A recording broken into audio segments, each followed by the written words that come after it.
Hello everyone. तो कैसे हैं आप लोग? आई होप बढ़िया ही होंगे। अगर बढ़िया है तो आज फिर से क्या करो, अपनी कुर्सी की पेटी बांध लो और उड़ान के लिए तैयार हो जाओ।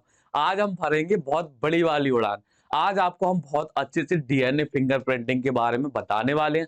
तो मैं पंकज राजपूत, आपका बायोलॉजी मेंटर, आपके अपने फेवरेट एक्सपी क्लासेस चैनल पर आपका स्वागत करता हूं, जहां पर आपको बिल्कुल फ्री एजुकेशन प्रोवाइड कराई जाती है ताकि आप अपने जीरो वाले लेवल से निकल करके कहां पहुंच सके, हीरो वाले लेवल पर पहुंच सको और अपने बोर्ड में एकदम मस्त वाला नंबर पा सको। मस्त वाला नंबर क्या होता है? मस्त नंबर पा सको। आपका जो स्कोर है बहुत बढ़िया रहे, यही हमारी क्या होती है, उम्मीद रहती है आपसे। ठीक है बेटा। तो आज का जो हमारा टॉपिक है वो क्या है? DNA fingerprinting. आज हमें डीएनए फिंगरप्रिंटिंग के बारे में समझना है। अब ये डीएनए फिंगरप्रिंटिंग क्या होती है, कैसे पता करते हैं, ये सब आज हम इस लेक्चर में, अपने छोटा सा लेक्चर नहीं, छोटा तो नहीं होने वाला, ये थोड़ा सा बड़ा जाएगा। क्यों? क्योंकि इसमें आपको क्या होगा, थोड़ा अच्छे से बताने वाले। ये नहीं कि एनसीईआरटी की लाइन उठाएं, आपको रीड कर दिया, आधी चीजें आपके ऊपर से निकल गई। आपको पूरा कॉन्सेप्चुअल आपको एक ही चीज बताई जाएगी। और इसलिए आज हम क्या करेंगे, डायरेक्ट एनसीईआरटी की रीडों को रीड करने की कोई जरूरत है नहीं है। आज हम समझेंगे अपने किसके फ्लो चार्ट या जो डायग्राम बना के आपको समझाते हैं, उसी हिसाब से आज आपको समझाएंगे ताकि आपको समझ में आए। एक ही चीज क्लियर होगी कि सैटेलाइट क्या होता है, वीएनटीआर क्या होता है, और इसके अलावा सदर्न ब्लॉटिंग क्या होती है। ये सब चीजें आपको जब अच्छे से बताएंगे तभी आपकी क्लियर होगी। हम डायरेक्ट रीड कर देंगे, उसको बोल देंगे तो आपको समझ में नहीं आने वाला। इसलिए आपको करेंगे बहुत आराम से एक चीज को क्लियर करने वाले हैं। तो आपने जैसे देखा होगा, आप एक ओवरव्यू देते हैं आपको। देखो क्या हुआ कि कहीं कोई मर्डर हो गया। क्या हो गया? मर्डर हो गया। ठीक है। अब मर्डर हो गया तो वहां पर अपने कौन से एससीपी प्रद्युम्न और कौन से दया गए, अभिजीत भी साथ में जाते। तो उन्होंने वहां पर देखा, सिस्टमेटिक चीजें थी सब कुछ, वहां उन्हें कुछ क्लू नहीं मिल रहा था। तो कहते हैं दया, कुछ तो गड़बड़ है, कुछ तो गड़बड़ है। तो जैसे तैसे करके फ्रेडरिक ने वहां से, एक फ्रेडरिक भी रहता जो भूतो डरता, उसने क्या किया, वहां से कुछ एविडेंस इकट्ठा किया। अब इकट्ठा लेकर के, इकट्ठा वो एविडेंस लेकर के वहां पर, कहां पर, सालुंकी के पास। ठीक है भाई, सालुंकी ही तो मतलब इनकी मदद करता है एक हिसाब से। जो मैक्सिमम मदद करता है वो सालुंकी करता है। ठीक है भाई। वहां पहुंचे ये। अब इन्होंने कहा कि वहां मुझे, अब एसीपी हमेशा बोलते हैं कि वहां मुझे कुछ समझ में नहीं आया, कुछ तो गड़बड़ है दया, कुछ तो गड़बड़ है। तो सालुंकी कहता है इस गड़बड़ को हम बताएंगे कि इसमें गड़बड़ है क्या बेटा। ठीक है। तो आपने भी देखा होगा कि वहां पर ऐसा मर्डर होता है तो वहां पर देखते हैं कि वो सब छोटा छोटा सा एविडेंस एकदम इकट्ठा करते हैं। तो वो इकट्ठा करते हैं डीएनए पार्टिकल से मिल जाए कुछ। अब डीएनए पार्टिकल्स होता होता कहां पर है? तो डीएनए पार्टिकल्स बेटा हमारे ह्यूमन की बॉडी की प्रत्येक कोशिका में डीएनए होगा। बनी सी बात है। और आपको एक बात बता दें कि जो डीएनए होता है, जो डीएनए होता, डीएनए का 99.9% जो भाग होता, वो सभी प्रकार के मनुष्यों में सेम होता। केवल 0.1% जो डीएनए होता वो क्या होता, भिन्न होता। उसी 0.1 डीएनए की परसेंट पर हम क्या करते हैं, डिफरेंट दिखते हैं, एक दूसरे से डिफरेंट दिखते हैं, एक दूसरे से डिफरेंट हमारा नेचर होता है।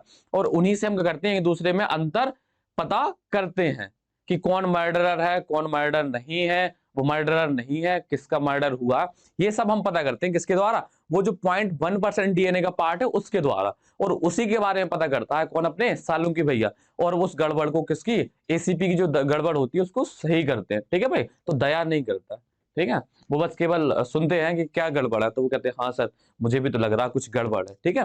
तो आज हम देखते हैं वो गड़बड़ निकालते कैसे हैं भाई। ठीक है। तो आज का जो हमारा डीएनए फिंगर प्रिंटिंग है, ठीक है, जिन्होंने सीआईडी नहीं देखा बेटा, तो वो उनका बचपन थोड़ा ऐसे ही रहा है। तो वैसे तो मैक्सिमम बच्चे देखते होंगे। ठीक है। और नहीं भी देखते होंगे तो ये तो सुना ही होगा अभिजीत और दया और एसीपी के बारे में। ठीक है। पहले हम क्या करते हैं, क्वेश्चन कर लेते हैं अपने पिछले लेक्चर के। तो क्या होता, हमें क्या करने हैं, अपने प्रीवियस लेक्चर के कुछ क्वेश्चन करने हैं। ठीक है। अभी वहां पर फिर से उस टॉपिक पर आएंगे, आपको पूरी सीआईडी आज बताएंगे कि सीआईडी काम कैसे करती है। देखो भाई, पहला क्वेश्चन क्या कहता है कि एक क्षार युग्म को जानने या सीक्वेंस करने में कितना यूएस डॉलर खर्च हुआ था। आपको पता कितना खर्च हुआ था? 3 US डॉलर खर्च हुआ था। कितना खर्च हुआ था? 3 US डॉलर बेटा खर्च हुआ था। तो इसका आंसर होगा 3 US डॉलर। ठीक है। वो डॉलर बनियान डॉलर नहीं, ठीक है, पैसे वाला, करेंसी वाला डॉलर। इसके अलावा तो दूसरे नंबर पर है ईएलएसआई का फुल फॉर्म क्या होता है? इसका फुल फॉर्म होता इथिकल, लीगल, सोशल इशू। ठीक है भाई। ये आपको पिछले लेक्चर में बताया गया है। अगर जिन्होंने देखा होगा उनको तो ये समझ में आ रहा होगा, मतलब उन्हें तो सुना सुना लग रहा होगा। और जिन्होंने ये लेक्चर नहीं देखा होगा पिछला, उनको सब क्या सुना सुना लग रहा होगा। ठीक है। EST का फुल फॉर्म क्या होता है? एक्सप्रेस्ड सीक्वेंस टैग, मतलब डीएनए का जो भाग प्रदर्शित होता है उसी के हम क्या करते हैं, सीक्वेंस लगाते हैं। ठीक है भाई, तो इसमें वही बोला गया, एक्सप्रेस्ड सीक्वेंस और टैग। ठीक है बेटा। अब इसके बाद पूछा गया कि जो ह्यूमन जीनोम प्रोजेक्ट था वो कब शुरू हुआ था और कब तक चला था? तो ये 1990 में बेटा शुरू हुआ था, और 2003 में क्या हो गया था बेटा, ये कंप्लीट हो गया था। कितने साल चला था ये? 13 साल चला था। ठीक है, तो ये हमारा प्रीवियस कंप्लीट होता। अब आते हैं हम कहां पर, अपनी सीआईडी पर। सीआईडी मतलब डीएनए फिंगरप्रिंटिंग का यूज क्या होता है? डीएनए फिंगरप्रिंटिंग का यूज क्या होता है ये समझिए आप। क्या होता है कि आपने भी देखा होगा कभी कभी कि जमीनों का विवाद हो जाता, वो कहते हैं ये हमारा लड़का नहीं है। आप मान लो जैसे कोई रईस व्यक्ति है, ठीक है, वो बहुत धनवान व्यक्ति है, उसके कोई लड़के नहीं थे। अब कोई सडनली आ जाए, वो कहते नहीं ये हमारे दादा परदादा या पिताजी कुछ भी है, कोई रिश्ता बना के जहां दूर दराज से आ जाए, अब उस जमीन को क्लेम करने लगे कि ये जमीन हमें मिलेगी। तो इस सब मुद्दों को क्या कहते हैं, कैसे जांच करते हैं? डीएनए के द्वारा जांच करते हैं। अब डीएनए क्या, कि जो मतलब माता पिता का जो संतान होगी उनमें डीएनए वही होगा जो उनके माता पिता में होगा। अगर उसका वो पुत्र होगा तो उसकी जो डीएनए की सिमिलरिटी होगी उसके पिता से ज्यादा मिल रही होगी, तो क्या करते हैं उसमें डीएनए फिंगरप्रिंटिंग करते हैं। तो डीएनए फिंगरप्रिंटिंग से हम पता करते हैं कि ये इसकी संतान है या ये मतलब उसके पिताजी हैं। इसी आधार पर वो जाते हैं कोर्ट में, तो कोर्ट में जज साहब ये हमारे पिताजी हैं, इनकी जो पूरी जमीन है वो मुझे मिलनी चाहिए। एक दूसरा सामने खड़ा, नहीं जज साहब ये हमारे पिताजी, ये झूठ बोल रहा। ठीक है, तो उन दोनों व्यक्तियों को जो दो आए हैं दावा करने, उनके डीएनए को मैच करते हैं किससे? उनके पिताजी जिसके ऊपर क्लेम कर रहे थे कि ये हमारे पिताजी हैं, उनके डीएनए के साथ मैच करते हैं। और जिसका ज्यादा मैच होता है, समझे, वो उसी को क्या कंसीडर किया जाता है? पिता, उनका पिता कंसीडर किया जाता है। या मान लो जो भी बचा है, पेरेंट्स है या दादा दादी, जो भी हो, ठीक है, या उसका रिलेटिव, उसी हिसाब से कंसीडर किया जाता है। ठीक है, इसलिए क्या होता है, आपको भी पता है कि जो लक्षण, आप आनुवंशिकी आप बेटा पूरा पढ़ चुके हो। आपको जो कैरेक्टर मिलते हैं वो कहां से मिलते हैं? माता पिता से मिलते हैं। आपने उसके पहले जनन पढ़ा था, जनन के द्वारा ही आपका किसका निर्माण हुआ है? जनन के द्वारा निषेचन हुआ, निषेचन से अपने क्या कोशिका बनी, उसमें जो डीएनए होता है वो आपके माता पिता का डीएनए होता है। तो बनी बात है ना कि आपके अंदर जो भी डीएनए होगा वो अपने माता पिता से ज्यादा सिमिलर होगा, दूसरे बच्चे का नहीं। इतना समझ में आया कि डीएनए क्या होता है? 99.9% समान होता है। 99.9% कैसा होता है बेटा? समान होता है। मनुष्य दो नहीं लिख रहे, सीधा मनुष्य लिख रहा है ह्यूमन में।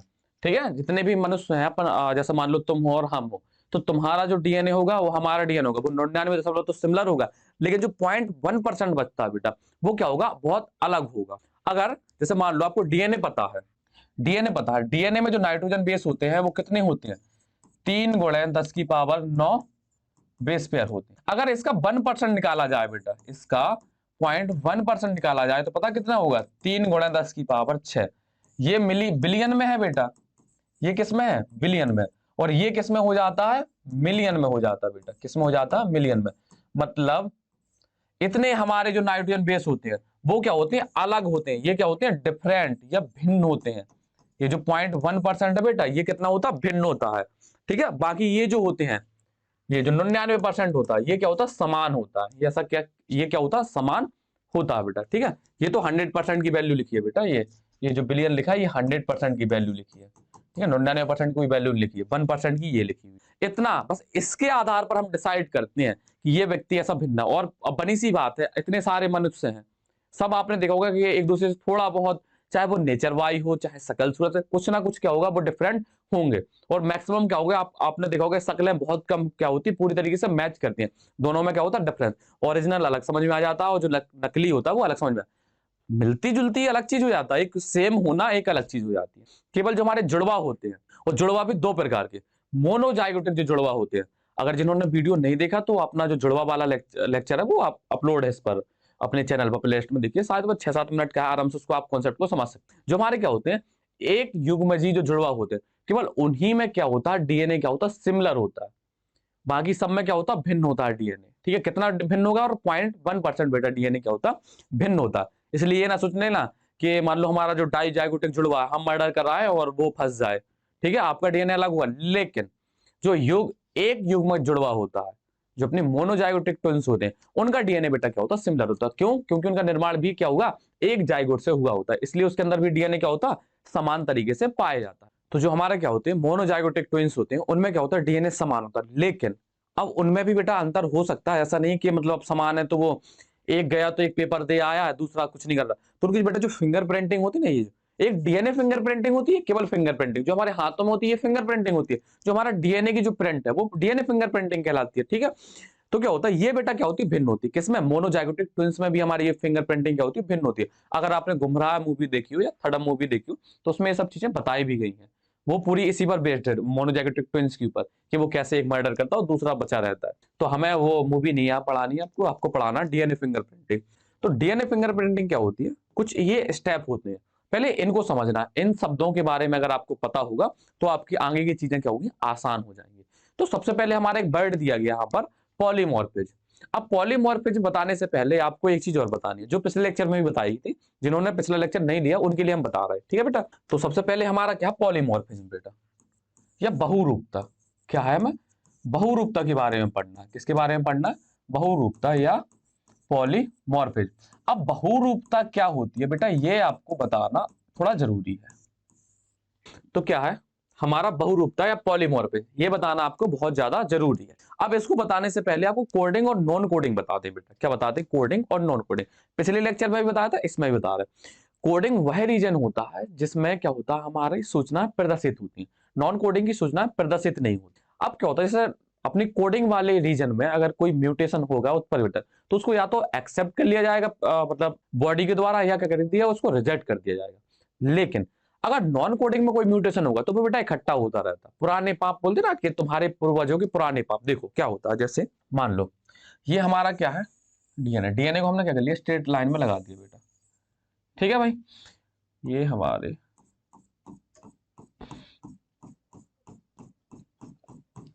ठीक है, ये हमारा क्या है बेटा, डीएनए। देखो यहाँ क्या लगा, A T G C, A T G C, A T G C, A T. अभी आप कहोगे कि भैया आप इतना ये बार बार क्यों मतलब सेम सेम लिख रहे हैं, उसका रीजन भी आपको समझ में आ जाएगा। थोड़ा सा पेशेंस, हैव अ पेशेंस। ये हमारा लगा हुआ है।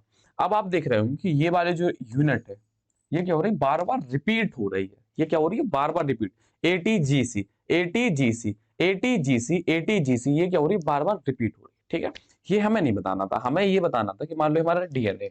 अब डीएनए का हमने मान लो इतना भाग ले लिया, दो भाग में बांट दिया, ठीक है। ये वाला भाग हमने क्या बोल दिया बेटा, कोडिंग भाग बोल दिया। क्या बोल दिया, कोडिंग। और ये वाला जो भाग बोल दिया हमने क्या, नॉन कोडिंग बोल दिया बेटा। क्या बोल दिया, नॉन कोडिंग बोल दिया। कोडिंग और नॉन कोडिंग बोल दिया। कोडिंग वाले से आपको पता है क्या होता है, आरएनए बनता है। मान लो अगर कोडिंग में क्या हो रहा है, कोई म्यूटेशन होता है, तो उस म्यूटेशन को क्या होता है, पहचान लिया जाता है बेटा। क्या कर लिया जाता है, पहचान। अगर वो अच्छा म्यूटेशन है तो बॉडी उसको एक्सेप्ट करेगी, अगर बुरा हो गया तो वो क्या होगी, रिजेक्ट कर देगी। लेकिन जो हमारा नॉन कोडिंग वाला होता है, नॉन कोडिंग में अगर कोई म्यूटेशन या उत्परिवर्तन, बेटा म्यूटेशन और उत्परिवर्तन आप समझ चुके हैं। अगर नॉन कोडिंग रीजन में क्या हो रहा है, कोई म्यूटेशन हो रहा है। म्यूटेशन कैसा, मान लो यहाँ पर टी आना था, टी की जगह ए आ जाए, सी आ जाए, जी कुछ भी आ जाए, ठीक है बेटा। तो ये हमारा क्या होगा, म्यूटेशन हो गया। क्या हो गया, हमारा म्यूटेशन हो गया, ठीक है। मान लो यहाँ से गायब ही हो गया, ये चलो ये गायब हो गया। यहाँ पर क्या, कुछ नहीं है, यहाँ पर ये खाली खाली, ये खाली स्थान है। तो ये क्या होगा, म्यूटेशन। अब यहाँ पर इससे कुछ बनता तो है नहीं है, इससे कुछ बनता तो है नहीं। जैसे क्या होता है, मान लो आपके घर में 4 कमरे हैं, क्या 4 कमरे, आप 3 कमरे यूज कर रहे हैं। तो 3 कमरे यूज करते हैं, तो जैसे मान लो आप कहीं बाहर गए, ठीक है। आपके पिताजी आए, एक गमला लाए बहुत अच्छा, ठीक है, आपने रूम में रख दिया, ठीक है। आप आए तो आपने देखा रूम में कुछ परिवर्तन हो गया, कुछ परिवर्तन हो गया। आपको वो गमला अच्छा लग रहा, वो परिवर्तन आपको अच्छा लग रहा, आपने उसको रखे रहने दिया, ठीक है। अब आप फिर कहीं बाहर गया, कुछ गए, तो वहां पर क्या आ गए, कुछ आंधी आया, कुछ आया, तो वहां पूरे में उसमें डस्ट भर गई। क्या भर गई, डस्ट भर गई। तो उस डस्ट को आप क्या करोगे, साफ करके बाहर निकाल दोगे। मान लो वो जो परिवर्तन हुआ था, वो चेंजेस हुआ था, वो आपको पसंद नहीं आया, उसको आपने बाहर निकाल दिया। इसके अलावा जो हमारा जो चौथा रूम आपको बताया था, जिसको मान लो स्टोर रूम में कुछ भी बोलते हैं, उसमें क्या होता, आप कभी वहां झांकने ही नहीं जाते। वहां कुछ भी हो जाए, चाहे पापा वहां पर गमले रख दें, चाहे पापा वहां पर पैसों की बोरी रख दें, चाहे वहां पर सांप बिच्छू कुछ भी आ जाए, उसको आप कुछ कर ही नहीं रहे। तो वहां पर वो क्या होंगे, इकट्ठी होती जाएंगी।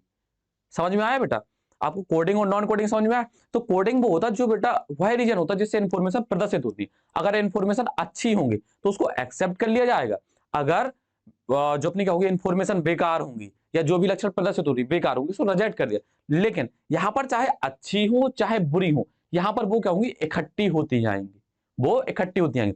अब यही डीएनए जो है वो मान लो हमारे पुत्रों में जाएगा, तो ये जो परिवर्तन था ये अपने हमारे पुत्रों में जाएगा, तो ये जो हमारे अंदर चेंजेस थे वो हमारे पुत्रों में भी दिख रहे होंगे, उनमें कुछ चेंजेस हो जाएंगे तो उनके पुत्रों में दिखेंगे, तो ये क्या होंगे, इकट्ठे होते जाएंगे। लेकिन ये चल कहाँ रहे, हमारे वंश में चलेंगे, जो हमारे पुत्र होंगे, ये बगल वाले चाचा के वंश में नहीं चलेंगे, जो हमारे पड़ोसी रहते हैं कहीं दूसरे से आके बसे थे, उनकी में नहीं चलेंगे, उनकी में वो परिवर्तन कहाँ चलेंगे, उनके पूर्वजों से चल रहे होंगे। तो जो डीएनए में परिवर्तन है बेटा वो यही होता, बाकी का तो सब सेम होगा, बाकी सेम होगा, लेकिन ये जो चले आ रहे हैं परिवर्तन या म्यूटेशन के द्वारा हो रहे हैं, ये 0.1% की बेटा हम बात कर रहे हैं।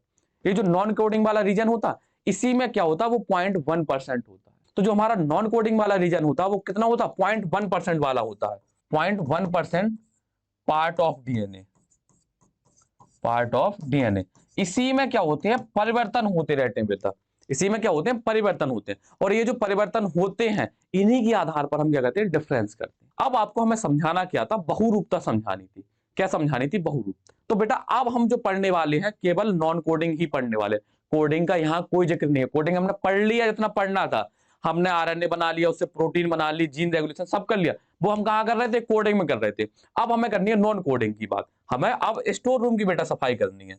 क्या करनी है, स्टोर रूम की सफाई करनी है। अब आप यहां पर देख रहे होंगे एटीजीसी, एटीजीसी की यूनिट रिपीट हो रही है, एटीजीसी, एटीजीसी की यूनिट क्या हो रही है, रिपीट हो रही है। ये कहां पर हम बात कर रहे हैं, नॉन कोडिंग की बात कर रहे हैं बेटा। अब ये सब हम साफ कर दे रहे हैं, आपको इतना तो समझ में आ गया होगा, हमने इसको साफ कर दिया। अब ये क्या हो रही है, बार बार रिपीट हो रही है सेम यूनिट, तो इसके हम बोलते हैं क्या, रिपीटेटिव डीएनए। क्या बोलते हैं, रिपीटेटिव डीएनए या पुनरावृत्त डीएनए। ठीक है, बार बार रिपीट हो रहा, इतनी अंग्रेजी तो आती है आपको, रिपीट होना मतलब वो दोहराया गया बार। तो एटीजीसी, एटीजीसी, एटीजीसी क्या हो रहा, बार बार रिपीट हो रहा। अब इस जो रिपीट हो रही है इस यूनिट में, मान लो हमने यहाँ पर कुछ चेंजेस कर दिए तो उसका रूप बदल जाएगा बेटा, उसका क्या होगा, रूप बदल जाएगा। तो ये जो रूप बदला है, ये जो रूप बदला है, इसी को हम क्या बोलते हैं, बहुरूपता या पॉलीमॉर्फिज्म बोलते हैं। देखो जैसे अपना क्या था, बहुरूपता, हमारे पास क्या था, कोडिंग डीएनए, वो नॉन कोडिंग डीएनए। ठीक है, नॉन कोडिंग डीएनए में रिपीटेटिव यूनिट लगी हुई है, एटीजीसी, एटीजीसी, एटीजीसी, एटीजीसी। अब हम कई सारी यूनिटों में कुछ चेंजेस कर दें, रूप को बदल दें, उसके कई मतलब कई सारे परिवर्तित कर दें, तो वो बहुरूपता हो गया। क्या हो गया, बहुरूपता, मतलब कई सारे रूप हो गए उसके। अब इसके बाद क्या था, रिपीटेटिव डीएनए। अब रिपीटेटिव डीएनए क्या था, बार बार वही चीज क्या हो रही है, रिपीट हो रही, इसे हम क्या बोलते हैं, रिपीटेटिव डीएनए बोलते हैं। इतना क्लियर है। अब इसके बाद क्या होता है, सैटेलाइट डीएनए होता है। क्या होता है बेटा, सैटेलाइट डीएनए। अब समझो सैटेलाइट डीएनए क्या होता है। हमारे पास क्या है, नॉन कोडिंग डीएनए। क्या है, नॉन कोडिंग डीएनए। तो नॉन कोडिंग डीएनए का एक स्पेसिफिक भाग, आपको भी पता है कि डीएनए का जो भाग होता, हर डीएनए के पास तो इंफॉर्मेशन नहीं होती, जिसके पास इंफॉर्मेशन होती है उसको हम क्या बोला था, जीन बोला था। ठीक है, इसी प्रकार से जो हमारा क्या था, कोडिंग डीएनए था। क्या है, कोडिंग डीएनए। तो कोडिंग डीएनए का एक स्पेसिफिक पार्ट होता है जहां पर क्या होती है, यूनिट रिपीट हो रही होती है। उस रिपीटेटिव डीएनए को हम क्या बोलते हैं, सैटेलाइट बोलते हैं बेटा। क्या बोलते हैं, सैटेलाइट बोलते हैं। जहां पर हमारा नॉन कोडिंग वाले भाग में जहां पर डीएनए क्या हो रहा, बार बार रिपीट हो रहा, तो उस वाले भाग को हम क्या बोलते हैं बेटा, सैटेलाइट या अनुसंगी बोलते हैं। वो वाला सैटेलाइट नहीं जो अंतरिक्ष में घूमता है बेटा, अनुसंगी डीएनए हो गया। अब इसके बाद एक वर्ड और बचा, VNTR, variable number of tandem repeat. इसका मतलब क्या होता है, इसका फुल फॉर्म तो आपको समझ में आ गया। इसका जो फुल फॉर्म होता है, variable number of tandem repeat. ठीक है, अब इसका मतलब क्या होता है, इसका मतलब ये है, और बेटा एक बात बताएं आपको, ये जो बीएनटीआर है इसी के आधार पर वो सालों की पता करता है कि कौन मर्डरर है और कौन नहीं है। समझे, तो बीएनटीआर आपको समझ में आना चाहिए। पॉलीमॉर्फिज्म समझ में आ गया, रिपीटेटिव डीएनए समझ में आ गया, सैटेलाइट समझ में आ गया। अब आपको बीएनटीआर बेटा बहुत अच्छे से समझ में आना चाहिए। तो देखो बीएनटीआर क्या होता है, जैसे मान लो ये रिपीटेटिव डीएनए लगा हुआ है। क्या लगा हुआ, रिपीटेटिव डीएनए। मान लो यहां चेंजेस हो गया, कुछ चेंजेस यहां हो गया, कुछ चेंजेस यहां हो गया। ठीक है, जरूरी नहीं गायब ही हो, हम बस आपको चेंजेस बता रहे हैं। मान लो यहां गायब हो गया, तो इस वाले डीएनए, मान लो ये जो गुणसूत्र नंबर है हमारा, ये जो क्रोमोसोम नंबर है हमारा 7 मान लिया हमने। क्या मान लिया, क्रोमोसोम नंबर 7। तो ये जो 7वां गुणसूत्र है, इसमें कितनी बार चेंजेस हो रहा है बेटा, ये 3 बार चेंज हो रहा। ये जो रिपीटेटिव डीएनए है या पॉलीमॉर्फिज्म है, वो कितने बार बेटा परिवर्तित हो रही, 3 बार परिवर्तित हो रही। तो जो हमारा बीएनटीआर नंबर है वो कितना आया बेटा, 3 आया। इतना समझ में आ रहा आपको। बीएनटीआर क्या होता, बीएनटीआर ये होता कि कितने बार वो चीज क्या हो रही है, बदल रही है। Variable number of tandem repeat. तो इसके बाद ये कितने बार रिपीट हुआ, ये कितने बार रिपीट हुआ, ये होता हमारा क्या, BNTR। क्या होता है, BNTR। अगर ये आपको चारों चीज समझ में आ गई है बेटा, तो अब हम क्या करते हैं, थोड़ा आगे बढ़ते हैं। बहुरूपता आपको समझ में आ गई, पॉलीमॉर्फेज, पुनरावृत्त डीएनए, अनुषंगी डीएनए और BNTR, इतना क्लियर है। अगर इतना क्लियर है तो बेटा हम क्या करते हैं, आगे बढ़ते हैं। अगर चाहो तो जैसे इसमें आगे बढ़ने से पहले अगर इनकी जैसे डेफिनेशन आपको लिखना भी है, तो जैसे आप हम बोल रहे हैं आप लिखते समझते। जैसे मान लो पॉलीमॉर्फेज में क्या है, पॉलीमॉर्फेज, तो हमारा जो नॉन कोडिंग वाला डीएनए उसमें क्या होता है, नॉन कोडिंग डीएनए में जो भी चेंजेस होते हैं, जो चेंजेस होने की वजह से जो भी उसके रूप बदलते हैं डीएनए के, वो हमारा क्या कहलाता है, पॉलीमॉर्फेज या बहुरूपता कहलाता है। ठीक है, आप ये लिख सकते हैं इसके लिए। इसके बाद क्या है, डीएनए रिपीटेटिव। तो नॉन कोडिंग जो हमारा पार्ट होता है डीएनए का, उसमें जो न्यूक्लियोटाइड होते हैं वो जो रिपीट हो रहे हैं बार बार उसी तरीके के, उसे हम रिपीटेटिव डीएनए बोल दिया। इसके बाद जैसे आता है हमारा सैटेलाइट डीएनए। अब क्या होता है कि जो हमारा नॉन कोडिंग रीजन होता है डीएनए का, उसमें क्या होते हैं, कुछ स्पेसिफिक पार्ट होता है या विशेष भाग मान लीजिए, उसी को हम क्या बोलते हैं, सैटेलाइट डीएनए बोलते हैं। अब सैटेलाइट क्या होता है, दो प्रकार के होते हैं, एक मिनी सैटेलाइट होता है, एक माइक्रो सैटेलाइट। अब जो सैटेलाइट होते हैं वो डिपेंड करते हैं किस पर, रिपीटेटिव यूनिट पर। जैसे मान लो जो हमारा सैटेलाइट होता है वो डिपेंड करता है किस पर, रिपीटेटिव यूनिट पर। अब मान लो यहां पर जो रिपीट यूनिट है वो कितने कितने की है, 4 की है। अब मान लो हमने इस रिपीट यूनिट को 4 की ना बना करके कितनी बना दी, जैसे मान लो ये हमारा डीएनए है। अब हमने repeat unit A T A T A T हमने कौन कौन सी कर दी बेटा, हमने दो दो की रिपीट यूनिट कर दी, हमने 2 की यूनिट क्या कर दी, रिपीट कर दी बेटा। ठीक है, तो ये हमारा किसका पार्ट है बेटा, ये सब सैटेलाइट का पार्ट है। हमने कितने कितने की, दो दो की क्या कर दी, रिपीटिंग कर दी, एटी एटी, और ये टी क्या हो रहा है, रिपीट हो रहा। तो ये जो सैटेलाइट, ये सॉरी डीएनए, रिपीटेटिव डीएनए होता है वो सैटेलाइट का पार्ट होता है।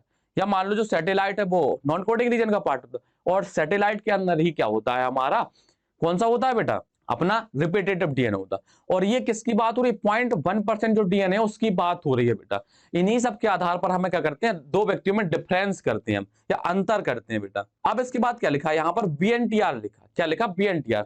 अब मान लो म्यूटेशन हुआ या उत्परिवर्तन हुआ, उसकी वजह से जो भी रिपीटेटिव यूनिट में बदलाव आए, जैसे मान लो यहां पर रिपीटेटिव यूनिट अभी यहां 3 लिखी है, अब यहां पर मान लो हमने क्या कर दिया, कुछ बदलाव हो गए, कुछ बदलाव कैसे, जैसे मान लो इसमें बदलाव हो गए। अब बदलाव होकर के यहां पर GC आ गया, यहां पर C और G आ गया। अब रिपीटेटिव यूनिट कितनी है, 1 और 2, तो इसे हम क्या बोलते हैं बेटा, BNTR बोलते हैं। और ये क्या होता है, सब में अलग अलग होता है, ये जो BNTR होता है वो अलग अलग। जैसे मान लो हमारा गुणसूत्र नंबर 7 पर 3 BNTR बन रही, सामने वाले चचा के में 2 बन रही होंगी। अगर जैसे मान लो 7वें वाले गुणसूत्र पे हमारे समान हुए, तो हो सकता है 8वें वाले गुणसूत्र पर अलग हो जाए, हमारे 9वें वाले गुणसूत्र पर अलग हो जाए। 46 गुणसूत्र है, तो किसी भी गुणसूत्र पर BNTR में क्या हो सकता है बेटा, बदलाव हो सकता है। उसी आधार पर हम क्या करते हैं, दोनों व्यक्तियों में अंतर कर लेते हैं। अगर BNTR नहीं आपको समझ में आएगा बेटा, तो आगे नहीं समझ में आएगा, तो BNTR वाले पोर्शन को आप दोबारा देख भी सकते हैं। तो हमारा क्या हो, BNTR बेटा क्या होता है, कंप्लीट होता है। अब इसको क्या करते हैं, थोड़ा सा आपको थ्योरी रीड करा दे, इतना रीड करा दे। उसके बाद जब वो डीएनए फिंगरप्रिंटिंग की जो मैकेनिज्म होती है, जब वहां पहुंचेंगे तो फिर से इसी तरीके से जैसा वो फ्लो चार्ट बताया वैसे ही आपको वहां भी समझाएंगे। तो आपने यहां देख रहे हैं, पिछले खंड में यह बताया गया है कि मनुष्यों में मिलने वाले क्षार अनुक्रम लगभग कैसे होते हैं, समान होते हैं। मतलब कितने, 99.9 बेस पेयर तो क्या होती है, समान होते हैं। बाकी 0.1% में क्या होता है बेटा, अंतर होता है। डीएनए के अनुक्रम में मिलने वाले अंतर व्यक्ति विशेष के समलक्षणीय रूप आकार को निर्धारित करते हैं। बनी सी बात है, जो भी सीक्वेंस में अंतर होंगे डीएनए के सीक्वेंस में जो भी अंतर होंगे वही क्या होंगे, प्रदर्शित होकर के आते हैं। समझे, जैसे कैपिटल टी मिल रहा था तो टॉल आ रहा था, स्मॉल टी था, ड्वार्फ आ रहा था। अगर यहां नहीं समझ में आ रहा तो आप वो वाला देखिए, कलर के लिए पिंक फ्लावर थे जो, अगर कैपिटल आर और स्मॉल आर हो गए तो पिंक फ्लावर हो गए थे, इनकम्प्लीट डोमिनेंस। याद आया बेटा, तो क्या होता अगर हमारा सीक्वेंस बदला, हमारे एलील्स बदले, तो हमारा क्या होता, फिनो रूप भी बेटा क्या होता, बदल जाता है। जो हमारा दृश्य रूप होता बेटा वो भी क्या होता, बदल जाता। उसी आधार पर दो व्यक्तियों में क्या होते हैं, अंतर दिखाई देते हैं। यदि किसी का उद्देश्य दो व्यक्तियों या किसी जनसंख्या के लोगों के बीच आनुवांशिक विभिन्नता का पता लगाना हो, तो हमेशा किसका, डीएनए सीक्वेंस का पता होना चाहिए। अगर हमें डीएनए सीक्वेंसिंग नहीं पता होगी बेटा, तो हम कैसे पता कर पाएंगे कि अंतर है किस आधार पर। तो इसलिए हमने आपको इसके पहले वाले लेक्चर में बताया था डीएनए सीक्वेंसिंग के बारे में। किसके बारे में बताया था, डीएनए सीक्वेंसिंग। जो क्या था, एक कठिन व महंगा कार्य था। बता भी चुके थे आपको। कल्पना करो कि 3 गुणा 10 की पावर 6 क्षार के बीच तुलना की है दो व्यक्तियों के डीएनए अनुक्रमों के बीच, तो कितना डीएनए अंगुली छप एक त्वरित विधि है, ठीक है। अब ये जो 3 गुणा 10 की पावर 4 की बात कर रहे हैं, 0.1% की बेटा बात कर रहे हैं। ये किसकी बात कर रहे हैं? 0.1%। और ये जो 0.1% है वो कौन सा था? नॉन कोडिंग वाला डीएनए। नॉन कोडिंग और कोडिंग आपको बहुत अच्छे से बता चुके हैं। डीएनए अंगुली छापी या फिंगर प्रिंटिंग होता है बेटा, ठीक है। फिंगर प्रिंटिंग, अंगुली छापी मतलब होता है फिंगर प्रिंटिंग। फिंगर मतलब होता है अंगुली और छापी प्रिंटिंग, प्रिंट मतलब होता है छापना, ठीक है। डीएनए अंगुली छापी में डीएनए सीक्वेंस में स्थित कुछ विशिष्ट जगहों के बीच में विभिन्नता का पता लगाते हैं। इसको पुनरावृत्ति डीएनए या रिपीटेटिव डीएनए कहते हैं, बता चुके। अनुक्रमों में डीएनए का वह छोटा भाग जो क्या होता है, कई बार पुनरावृत्त होता है, उसे हम क्या बोलते हैं? रिपीटेटिव डीएनए बोलते हैं। इस पुनरावृत्ति डीएनए को जीनोमिक डीएनए के ढेर से अलग करने के लिए जो विभिन्न शिखर बनाते हैं घनत्व प्रवर्तक, देखो ये शायद आपको नहीं बताया, इसको हम बताते हैं। देखो क्या होता है, हमारा जो डीएनए होता है, ठीक है। अब डीएनए बहुत सारा होता है, बड़ा होता है डीएनए। अब उस डीएनए में दो पार्ट होते हैं, कोडिंग होता है, एक नॉन कोडिंग। अब हमें अंतर किसमें देखना है? नॉन कोडिंग वाले भाग में। तो हम कट करेंगे और कट करने के बाद नॉन कोडिंग वाला डीएनए अलग करते हैं और कोडिंग वाला डीएनए क्या करते हैं? अलग करते हैं। अब इसको अलग कैसे करते हैं? एक होती है अपकेंद्रीय विधि होती है अपनी, अपकेंद्रण विधि। जो लोग जिनके घर में मट्ठा वगैरह होता है उन्होंने देखा भी होगा।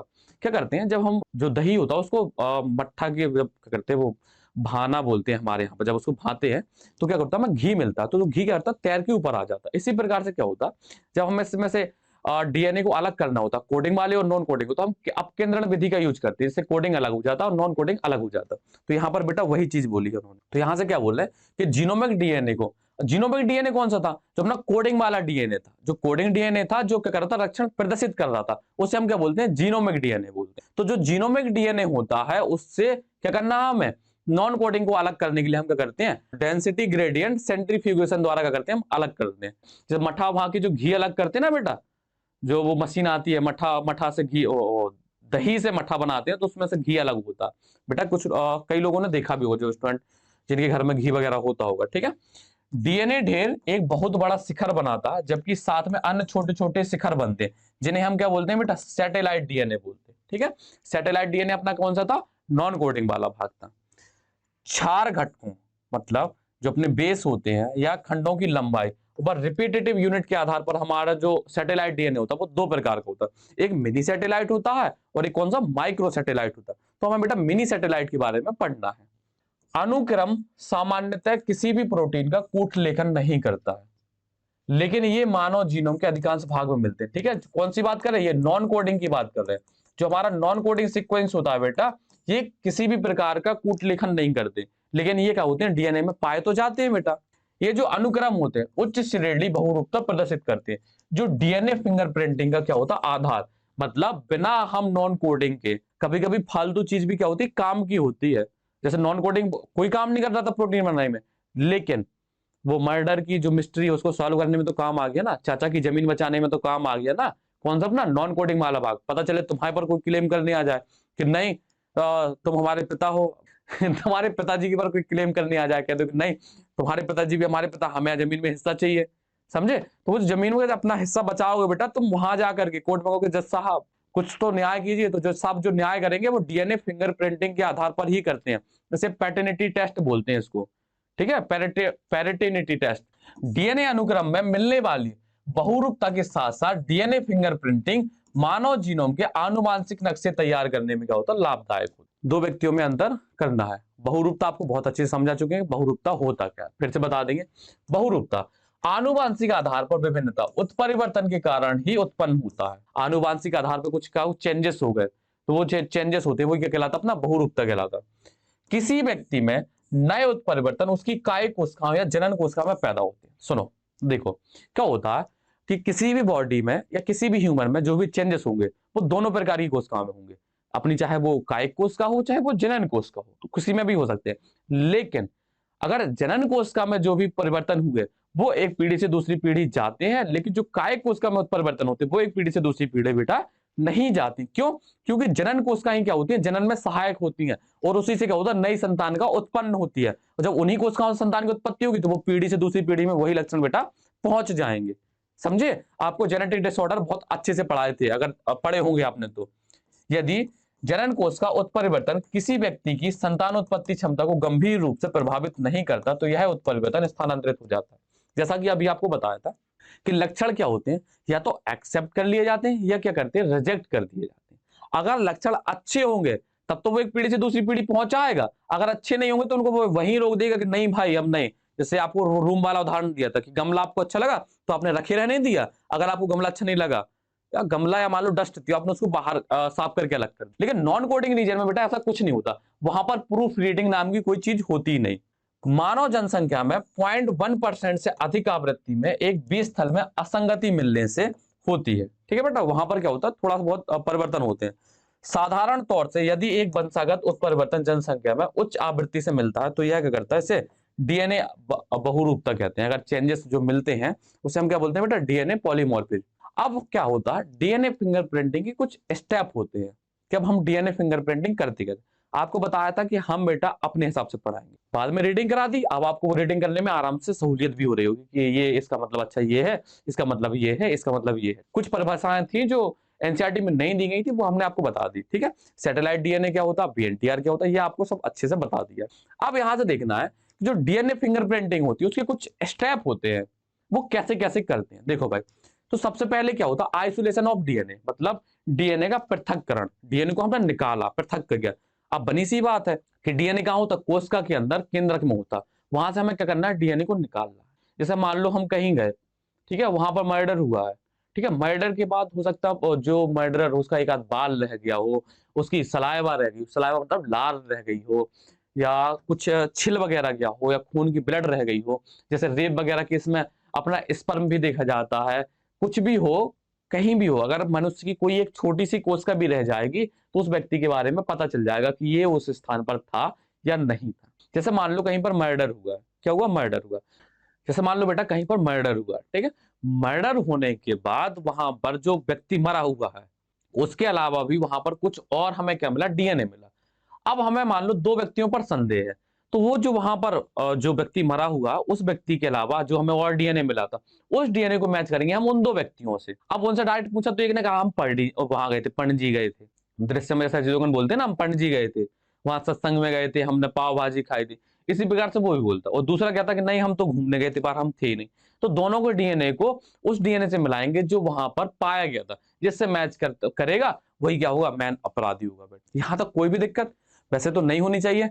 तो सबसे पहले क्या किया, आइसोलेशन ऑफ डीएनए। जैसे मान लो हमें वहां पर जो डीएनए मिला उस डीएनए वो तो है हमारे पास, अब हमें संदेह दो व्यक्तियों पर है, तो उन दोनों व्यक्तियों की क्या लेंगे, चाहे उनका सलाइवा ले लें, चाहे उनके ब्लड से क्या कर रहे हैं, ब्लड की कोई भी कोशिका से डीएनए निकाल लिया हमने। अब उस डीएनए को हम क्या करने मिलाएंगे। तो सबसे पहले तो क्या करते हैं, आइसोलेशन। तो हमने डीएनए को निकाल लिया, आइसोलेशन ऑफ डीएनए। अब इसके बाद कट विथ आरई। आरई का मतलब होता है बेटा रेस्ट्रिक्शन एंडोन्यूक्लियस, एक एंजाइम होता है, रेस्ट्रिक्शन एंडो। अभी बेटा ये अपना सब बायोटेक्नोलॉजी में आपको बहुत अच्छे से पढ़ना है, ये न्यूक्लियस एंजाइम होता है ये। अभी बस थोड़ा आप ये समझ लीजिए कि आप ये वाला टॉपिक हम चाहते तो बायोटेक्नोलॉजी के बाद करा देते, लेकिन कुछ बच्चे कहते हैं कि वो आपने छोड़ दिया, स्किप कर दिया। नहीं बेटा, इसलिए हमने आपको करा दिया। तो आप ये समझ लीजिए ये क्या होता है, एंजाइम होता है जो क्या करता है, डीएनए को डाइजेस्ट करता है, पाचित या मान लो छोटे छोटे खंडों में तोड़ने का काम करता है। अब इसके बाद हम क्या करते हैं, उसकी करते हैं जेल इलेक्ट्रोफोरेसिस। अब ये जो प्रोसेस क्या होती है ये हम आपको बताते हैं। अब डायग्राम की हमें जरूरत पड़ने वाली है। देखो भाई, सबसे पहले हमारा क्या था, डीएनए था बेटा, ये क्या था, डीएनए। ठीक है, हमने कहां से इसको निकाला, कहीं से निकाला, ठीक है, किसी ह्यूमन से निकाला। इसको हमने क्या किया, कट किया। कट करने के बाद हमें छोटे छोटे से टुकड़े मिल गए। कैसे मिल गए, जैसे मान लो इस तरीके से छोटे छोटे से टुकड़े मिल गए, छोटे छोटे से टुकड़े हमें मिल गए। ठीक है बेटा, छोटे छोटे हमें क्या होगा, डीएनए के टुकड़े मिल गए। क्योंकि हम इतने बड़े डीएनए के तो यहाँ पर लिख दें हम आर ई।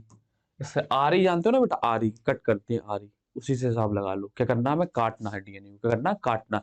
छोटे छोटे टुकड़े कर लिए हमने डीएनए के। अब इस डीएनए को हम डालेंगे कहां पर, जेल इलेक्ट्रोफोरेसिस। अब जेल इलेक्ट्रोफोरेसिस बेटा होती क्या है, तो एक इस टाइप का क्या होती है, प्लेट होती है, कुआ मान लो, कुछ भी बोल दो। ठीक है, एनसीईआरटी में तो कुआ लिखा होगा, बायोटेक्नोलॉजी में। ठीक है बेटा, इसमें क्या होती है कुछ इस तरीके की, ठीक है। ये प्लेट है अपने पास, क्या है बेटा, एक प्लेट है। अब इस प्लेट में क्या कर डाले हमने, यहाँ पर इन प्लेटों में क्या भरा हमने, डीएनए भरा। इनमें क्या भरा बेटा, इनमें डीएनए भरा। यहाँ पर क्या होता, नेगेटिव साइन होता और इस साइड क्या होता, पॉजिटिव साइन होता। और इसमें क्या होता, अल्कलाइल सॉल्यूशन भी भरते हैं, मतलब क्षारीय क्या भरते हैं, पदार्थ भरते हैं, इसमें क्षारीय पदार्थ भरते हैं। ठीक है, आपको पता है कि जो डीएनए होता है वो एसिड होता है। ठीक है, इसमें हमने भरा। तो और ये भी पता होगा कि जो हमारा डीएनए होता है वो क्या होता है, नेगेटिव चार्ज होता है। किसकी वजह से, फॉस्फेट की वजह से। जब नेगेटिव यहां हमने भरा तो वो पॉजिटिव की साइड भागेगा। कहां भागेगा, पॉजिटिव की साइड। तो डीएनए क्या होगा, इस सीक्वेंस में इस तरीके से आगे भागता जाएगा। जो छोटा डीएनए होगा वो ज्यादा दूर तक चला जाएगा, जो बड़ा डीएनए होगा वो यहीं रह जाएगा। इस आधार पर हम क्या कहते हैं, डीएनए को अलग करते हैं। ये हमारी क्या कहलाती है, जेल इलेक्ट्रोफोरेसिस विधि कहलाती है। ये थोड़ा क्या है, आप अभी अपने टॉपिक से आउट ऑफ, मान लो आउट ऑफ टॉपिक है, मतलब ये टॉपिक से बाहर है। अभी कहाँ, बायोटेक्नोलॉजी में, इसलिए आपको थोड़ा थोड़ा बता रहे हैं। जब हम बायोटेक्नोलॉजी में पहुंचाएंगे तो ये टॉपिक आपको बहुत अच्छे से समझ में आ जाएगा। अच्छा ऐसा था वहां पर, तो क्या था हमारा, ये क्या लेती है हमारी, क्या, जेल इलेक्ट्रोफोरेसिस विधि। अब इसके बाद है हमारी क्या, सदर्न ब्लॉट विधि। क्या है, सदर्न ब्लॉट। अब ये सदर्न ब्लॉट विधि क्या होती है, जो हमारे पास मान लो यहाँ पर डीएनए लग चुका है। अब मान लो ये हमारे पास प्लेट है, अब यहाँ पर जेल बहुत दुनियादारी है, तो वहां से डीएनए हमें समझ में नहीं आ रहा कैसे अध्ययन करना। तो हमने क्या लिया, नाइट्रोसेलुलोज की प्लेट ली। जैसे मान लो ये क्या है, नाइट्रोसेलुलोज की क्या है, पेपर शीट है। ये हमारा क्या है, वो प्लेट है जो जेल इलेक्ट्रोफोरेसिस, जिसमें हमने डीएनए को क्या कर दिया, अलग अलग मतलब भागों में बांट लिया, मतलब छोटे छोटे साइड ऐसे लग गए डीएनए। उसके ऊपर हमने इसको ऐसे रखा और ऐसे दबा के ऐसे किया और इसको फिर क्या किया, ऐसे अलग कर दिया। तो इसमें क्या होती है, हमारे डीएनए क्या होती है, एक सीक्वेंस में लग जाते हैं बेटा। डीएनए हमारे क्या होते हैं, सीक्वेंस में इसमें लगे रहते हैं। इसको हम बोलते हैं क्या, सदर्न ब्लॉट प्रोसेस। आगे समझ में। सदर्न ब्लॉट जो अपनी प्रक्रिया होती है वो क्या होती है, इस जेलेटोफोरेसिस पर हमने एक पेज लिया। जैसे मान लो ये प्लेट है, इस प्लेट पर हमने इसको ऐसे चिपकाया। इसको चिपकाने के बाद, ठीक है, इसको चिपकाने के बाद हमने क्या किया, इसको बाहर निकाल दिया। आपने भी देखा होगा कभी गीली चीज पर हम ऐसे पेज रखते हैं तो हमारा ये पेज भी क्या होता है, उस टाइप का गीला हो जाता है, कलर चिपक के आ जाता है। तो ये जो प्रोसेस होती है बेटा, ये क्या कहलाती है, अपनी सदर्न ब्लॉट प्रोसेस कहलाती है। अब इसके बाद होती है हाइब्रिडाइज। ठीक है भाई। हाँ, एक चीज और है यहाँ पर हम बताना मिस कर गए। यहाँ पर हमने जो क्षार भरा था, इस क्षार भरने की वजह से जो हमारा डीएनए क्या था, डबल स्टैंड था, वो क्या होता बेटा, सिंगल स्टैंड। सिंगल स्टैंड में क्या होता, परिवर्तित हो जाता। जैसे मान लो हमारा डीएनए ये था इस तरीके से, अब वो ऐसे ऐसे हो जाएगा। ठीक है, इसमें मान लो AT GC AT GC था। अब दूसरे वाले में क्या होगा बेटा, थोड़ा सा इसको दूर करते हैं। दूसरे वाले में यहाँ क्या होगा, T होगा, यहाँ A होगा, यहाँ G होगा, यहाँ T होगा, यहाँ A होगा और यहाँ G होगा। ठीक है, इस प्रकार से लगा लिया हमने।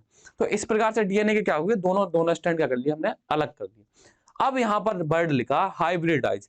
हाइब्रिडाइज का मतलब होता है बेटा संकरण। क्या होता है, संकरण। संकरण मतलब मिलावट, किसी चीज की मिलावट। अब हमारे पास ये जो डीएनए है, डीएनए ये सिंगल सिंगल स्टैंड है, इसको हमने और थोड़ा सा दूर कर दिया है। ये हमारे पास सिंगल सिंगल स्टैंड बेटा डीएनए है।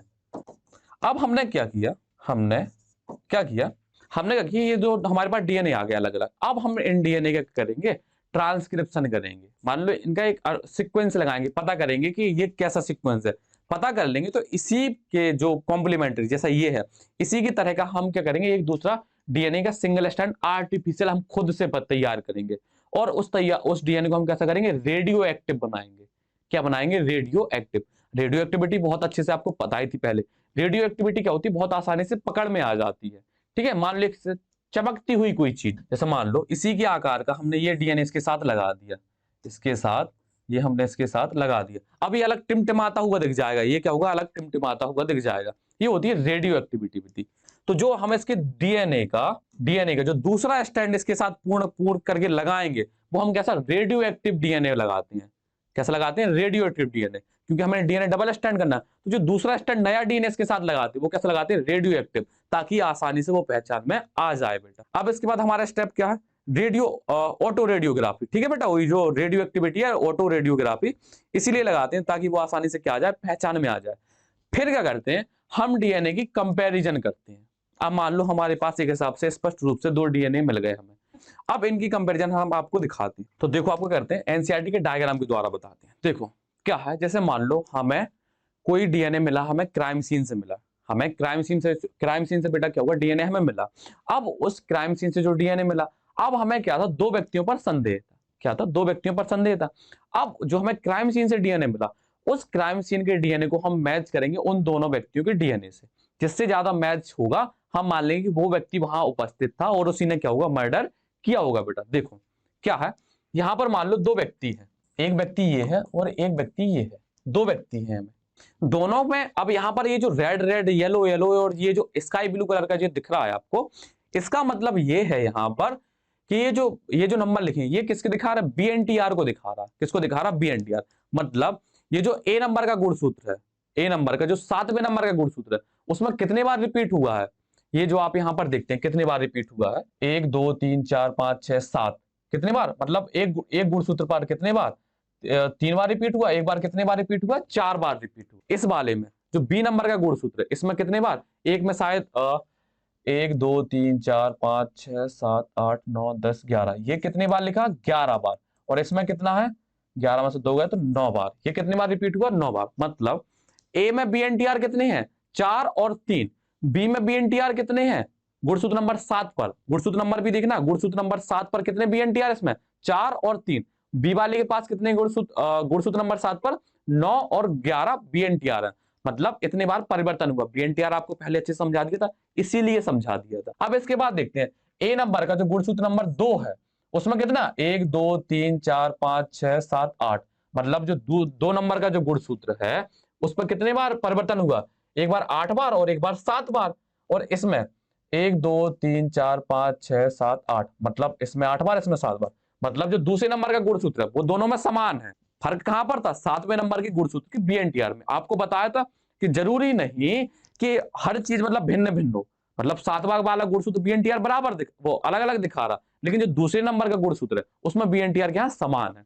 इसी प्रकार हम देखते हैं 16वें नंबर गुणसूत्र में, तो 16वें नंबर गुणसूत्र में भी क्या बहुत बेटा अंतर दिख रहा। अब क्या था, यहां पर हमने डीएनए रखे।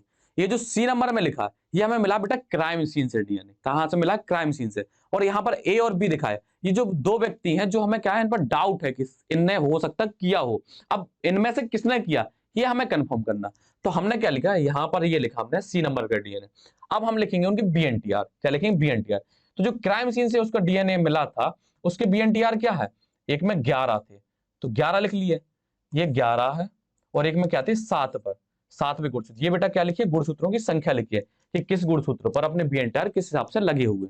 देखो अपना क्या था, क्राइम सीन से 11वां गुणसूत्र मिला। ए के पास तो कहीं नहीं मिल रहा, कहां से मिल रहा, बी के पास। बी के सामने देखो, बी से मैच कर रहा 7वें वाला, फिर बी से मैच कर रहा, मतलब ए से मैच नहीं कर रहा, मतलब ए ने मर्डर नहीं किया बेटा। पर अभी हम डिसाइड नहीं करेंगे। मतलब एक गुणसूत्र, 7वां गुणसूत्र देखने से तो हमें यही लग रहा है कि ए ने नहीं किया, बी ने किया होगा। ठीक है, अब इसके बाद हम देखते हैं गुणसूत्र नंबर 2।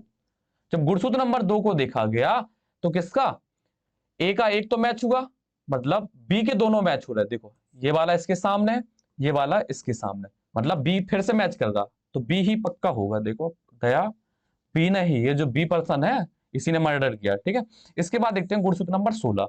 तो गुणसूत्र नंबर 16 देखते हैं, तो जो सी का था, ए का भी मैच कर रहा, बी का भी मैच कर रहा, लेकिन जो दूसरा वाला गुणसूत्र है उसमें भी मैच कर रहा। तो इसमें जो मैक्सिमम प्रायोरिटी है मैच करने की, वो किसकी दिख रही है बेटा, बी की दिख रही। मतलब बी की दिख रही, तो मर्डर किसने किया होगा बेटा, बी वाले व्यक्ति ने। ठीक है, मर्डर किया है या चोरी की है, जो भी किया हो, वो किसके ऊपर संदेह जा रहा, बी वाले व्यक्ति। इस आधार पर हम बीएनटीआर के आधार पर हम क्या करते हैं, तुलना करते हैं कि किसने व्यक्ति ने अपराध किया है या किसने नहीं किया है। तो इसकी क्या करेंगे, अब हम रीडिंग कर लेंगे आपको थ्योरी। बाकी छोटी छोटी चीजें बता चुके बेटा। ये थोड़ा सा टॉपिक क्या टफ है, टफ इसलिए क्योंकि आपने बायोटेक्नोलॉजी अभी पढ़ी नहीं है। आप बायोटेक्नोलॉजी पढ़ लोगे, छोटी छोटी चीजें पता चल जाएंगी आपको, तो ये टॉपिक आपको क्या होगा, फिर से समझ में आ जाएगा। तो जब हम इसका रिवीजन कराएंगे, वन शॉट देंगे, तो वहां पर तब तक अपना क्या होगा, बायोटेक्नोलॉजी बेटा हो चुका होगा। अब बायोटेक्नोलॉजी हो चुका होगा तो ये आपको बहुत अच्छी समझ में आ जाएगा। किसी व्यक्ति या विभेद के डीएनए का RFLP restriction fragment length polymorphism, मतलब कट किया हुआ डीएनए बनना ही क्या कहलाता है, डीएनए फिंगरप्रिंटिंग कहलाता है। इस विधि की खोज किसने की थी, LF जेफरी ने 1985 में। ये बेटा पता होना चाहिए।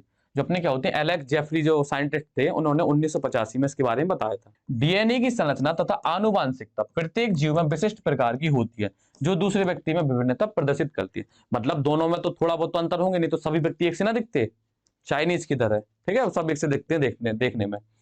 लेकिन उनका भी क्या होता है, गुणसूत्र अलग होता है, ठीक है, ऐसा नहीं है। प्रत्येक जीव का डीएनए क्रम उसके माता एवं पिता के डीएनए क्रम का क्या होता है, संयोग होता है। मतलब माता से कुछ डीएनए आएगा, कुछ पिता से, उनके मिलने से क्या होता है, एक नया डीएनए बनता है या नई संतान जो बनती है। डीएनए फिंगरप्रिंटिंग तकनीक का प्रारंभिक विकास एलेक्स जेफरीज द्वारा किया गया था। इन्होंने अनुसंगी सैटेलाइट डीएनए को प्रोब के रूप में तैयार किया। प्रोब मतलब होता है बेटा सिंगल स्टैंड डीएनए, प्रोब के रूप में उपयोग किया, जिसमें काफी बहुरूपता मिली।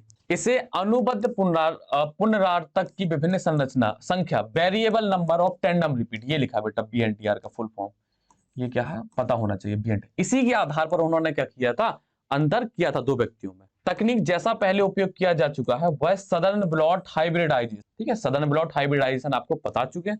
इस तकनीक द्वारा हम करते हैं किसी व्यक्ति अपराधी बलात्कारी और किसी बच्चे के माता पिता की पहचान पैटर्निटी टेस्ट में इसका यूज करते हैं। इस तकनीक द्वारा किसी भी व्यक्ति के विभिन्न ऊतकों, जैसे मतलब कोई भी कोशिका हो, चाहे वो ब्लड की कोशिका हो, चाहे वो बाल हो, चाहे त्वचा हो, चाहे वो हड्डी हो, चाहे लार हो, इसके अलावा चाहे वो अपनी क्या हो शुक्राणु हो, सभी में क्या होगा डीएनए होगा। और डीएनए है तो बेटा पता है, ठीक है, की सहायता से अपराधी की पहचान की जाती है। जैसे आप मान लो नकल करोगे, ठीक है, वो जो पर्ची होगी वो आप छोड़ दोगे तो आपको इस पर क्या होंगे, फिंगर प्रिंटिंग होंगे, ठीक है, ये उससे आपको पता चल जाएगी और आपको पर्चा भरवा दिया जाएगा, ठीक है। भारतवर्ष में इस तकनीक का प्रयोग सर्वप्रथम कब किया गया था, 1989 में मद्रास में किया गया था। और उसकी जो लैब है वो कहां पर उपस्थित है, हैदराबाद में। डीएनए फिंगरप्रिंटिंग की जो प्रयोगशाला वो कहां पर, हैदराबाद में स्थित है बेटा। अब क्या है डीएनए अंगुल छापन तकनीक। अब ये तकनीक काम कैसे करती है बताना। डीएनए फिंगरप्रिंटिंग के लिए व्यक्ति के शरीर को कोशिका के धब्बों, बाल, वीर्य धब्बों से कहीं से भी हमें क्या मिल जाए, डीएनए का एक नमूना मिल जाए। उस डीएनए के नमूने को करेंगे रेस्ट्रिक्शन, यहां पर थोड़ा सा वर्ड और लिखना था, रेस्ट्रिक्शन। आरई एंजाइम के द्वारा क्या करते हैं हम, पचाया जाता है या उसको छोटे छोटे टुकड़ों में काटा जाता है। इसके बाद डीएनए की क्षारीय विलयन से उपचारित करके सिंगल श्रृंखला में परिवर्तित किया जाता है, ठीक है। जो हमारा डीएनए क्या था, डबल स्टैंड था, उसको क्या करेंगे, सिंगल स्टैंड में परिवर्तित करेंगे। इसके उपरांत डीएनए को बफर सॉल्यूशन, अब बफर सॉल्यूशन आपने पढ़ा होगा केमिस्ट्री में, फिल्टर पेपर द्वारा क्या होता है, छाना जाता है। प्राप्त डीएनए को पेपर टॉवल के ऊपर रखा जाता है और इसके ऊपर नाइट्रोसेलुलोज की झिल्ली को रखा जाता है। वही जो सदन ब्लॉटिंग बताई थी आपको, वो नाइट्रोसेलुलोज का पेपर लिया, उसके ऊपर रख के अलग कर दिया। इसके ऊपर अब ये थोड़ा बहुत एक्स्ट्रा डाटा है, 0.5 किलोग्राम का भार रात भर के लिए रखा जाता है। इससे करने से वो अच्छे से चिपक जाएगा, ठीक है। बनी सी बात है, पनीर आप घर पर पनीर बनाते हो ना, तो उसको फाड़ने के बाद उस कटोरे पर रख के बड़ा पत्थर से दबा दिया ताकि सेप अच्छा आ जाए, ठीक है। इसी प्रकार से ये भी करते हैं। नाइट्रोसेलुलोज झिल्ली को करते हैं 80 डिग्री सेल्सियस पर 2 से 3 घंटे के लिए क्या करता है, रखा जाता, ताकि डीएनए उसमें क्या हो, अच्छी तरीके से स्थिर हो जाए। अब इस डीएनए को रेडियोग्राफी तैयार कर संभावित व्यक्ति के डीएनए के रेडियोग्राफ में मिलाया जाता है और इसकी पहचान की जाती है। मतलब वो एक्सरे बना के दो ठीक है कंपेयर कर, अच्छा ये, अच्छा ये, अच्छा ये मिल रहा, ये मिल रहा, ये मिल रहा, अच्छा ये अपराधी हुआ, ठीक है, बाएं हाथ का अपराधी हुआ, ठीक है, बी वाला था ना, वैसे तो लेफ्ट होता है बी का, ठीक है, लेकिन बाएं से हमने बोल दिया। अब सडन ब्लॉट हाइब्रिडाइजेशन, इसमें कुछ नहीं है बेटा, सडन ब्लॉट हाइब्रिडाइजेशन कोई प्रोसेस है, दोबारा चाहो तो इसको लिखना है या ना लिखना। डीएनए का विलयन प्रतिबंधित एंडोन्यूक्लियोज एंजाइम द्वारा पाचन, डीएनए खंडों का इलेक्ट्रोसेलुलोज पेपर पर स्थानांतरण, पृथक्कृत नाइट्रोसेलुलोज पेपर पर स्थानांतरण, स्थानांतरित डीएनए का चिन्हित बीएनटीआर प्रोब से संकरण, संकलित डीएनए खंडों का स्व-विकिरण चित्रण द्वारा पहचान करना। और स्व-विकिरण चित्रण में विभिन्न आकार की पट्टियां दिखाई देती हैं। ये पट्टियां करती हैं व्यक्ति विशेष में क्या होती हैं, प्रारूप से व्यक्त करती है। ये पट्टियां किन्हीं भी दो व्यक्तियों की युग्मज या जुड़वा को, ये जो प्रोब में जो मान लो बीएनटीआर की जो पट्टी होती हैं, ये केवल जुड़वा में क्या होती है, समान होती है। लेकिन अगर कोई दूसरा व्यक्ति है तो उसमें क्या होगी, भिन्न होगी। तो आप कहोगे जुड़वा में अंतर कैसे करते हैं, उंगलियों के फिंगर प्रिंटिंग से, ठीक है, डीएनए फिंगर प्रिंटिंग नहीं, फिर प्रिंटिंग से। ये जो डीएनए फिंगर प्रिंटिंग होती है इससे अंतर करते हैं। किसमें, जुड़वा भी दो प्रकार के अपने, कौन से, अपने योग, एक युग्मज जुड़वा और दो युग्मज जुड़वा, ठीक है। अब हमारा क्या होता है होमवर्क, डीएनए फिंगरप्रिंटिंग के बारे में सबसे पहले किसने बताया था, डीएनए को किस एंजाइम के द्वारा कट किया जाता है, बीएनटीआर का फुल फॉर्म क्या होता, किस विधि के द्वारा डीएनए को सिंगल स्ट्रैंड में परिवर्तित किया जाता है, आपको ये सब बताना है। ये आपका क्या होता है, टॉपिक कंप्लीट होता है। और इसके लिए बेटा आपको फिर से थैंक यू या थैंक यू लिख दो। ये बेटा थोड़ा सा टॉपिक तो आपको टफ लगा होगा। टफ बेटा इसलिए लगा क्योंकि आपने क्या बायोटेक्नोलॉजी अभी पढ़ी नहीं है। जैव प्रौद्योगिकी आप जब पढ़ लोगे आपको ये टॉपिक क्या होगा, बहुत सरल लगने लगेगा, ठीक है। जब हम रिवीजन करेंगे तो फिर से इसको क्या करेंगे, कंप्लीट करेंगे, तब तक आपका बायोटेक्नोलॉजी हो जाएगा, ठीक है बेटा। पढ़ते रहिए, मस्त रहिए और अपने आराम से क्या सॉफ्ट लैंडिंग कीजिए। अब आप कुर्सियों की पेटी खोल सकते हैं। जिसको नहीं समझ में आया बेटा वो दोबारा समझे। आपको समझना कितना कितना पोर्शन है, थ्योरी को छोड़ दीजिए आप, आपको पहले बताया था हमने पॉलीमॉर्फिज्म क्या थी, सैटेलाइट डीएनए क्या था, बीएनटीआर क्या था, ये आपने अच्छे से समझ लिया। इसके बाद जो हम डीएनए को पृथक कैसे करते हैं, उसको मतलब जेल इलेक्ट्रोफोरेसिस से अलग कैसे करते हैं, उसकी सडन ब्लॉटिंग कैसे करते हैं, फिर उसकी कंपैरिजन कैसे करते हैं, ये समझ लिया। आपकी डीएनए फिंगरप्रिंटिंग बेटा क्या पूरे तरीके से टकाटक कंप्लीट हो गई। तब तक के लिए बेटा क्या, थैंक यू।